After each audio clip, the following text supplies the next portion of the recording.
Loh, talagang tiniktik pa. Ay, may ganun din. Sira talaga. Yeah. Bulok na. Hindi ba titiktikin na ito? Ganun din naman yan. Hindi ganun din kahina yan. Anong gagawin dito? Kakatingin na nga dito Putol, tsaka dito Kapalitan. What's up guys? For today's vlog ay magpapayos ako ngayon ng tricycle kasi sira na, mahina ang preno, tapos magpapapalit na rin tayo ng cover ng upuan, no? Kasi sira na. So pinaghahakot ko 'yun ng tubig. Kailangan maayos na kasi mahirap. Tapos yung tambutso kailangan na rin ayusin. Gawa ng malaki na yung sira. So tara guys, samahan niyo ako. Ayun guys, at sa pagkakataong ito ay dinala ko na sa paayusan ng tricycle at medyo na-surprise ako dito kasi yung palang ilalim ng upuan ay bulok na.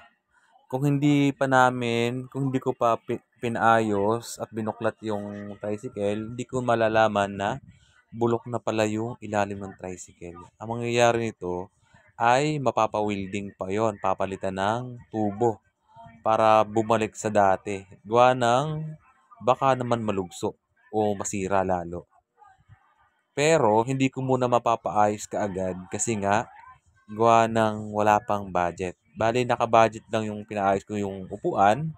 Kaya lang, yung hanggang doon lang talaga yung budget na kailangan gawin. Sa preno, yung cover, at saka yung tambutso. Loh, talagang tiniktik pa. Ay, may ganun din.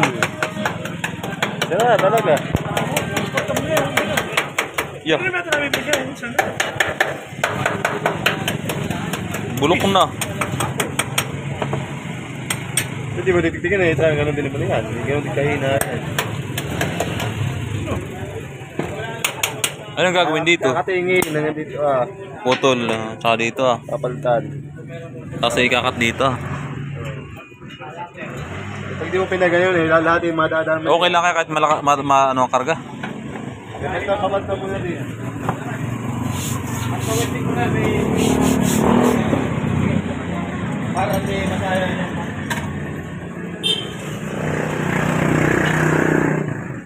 Naks. Bago na pero bulok na yung yung loob. Talaga na yan. Hindi kaya hindi mapuputol pagka karga pumpop. Dito naman ang kailangan, dito naman ang kailangan. Siyempre pagka-persado din dito, pagka-tigid. Aking kukonsulto una kay bossing, manager amo.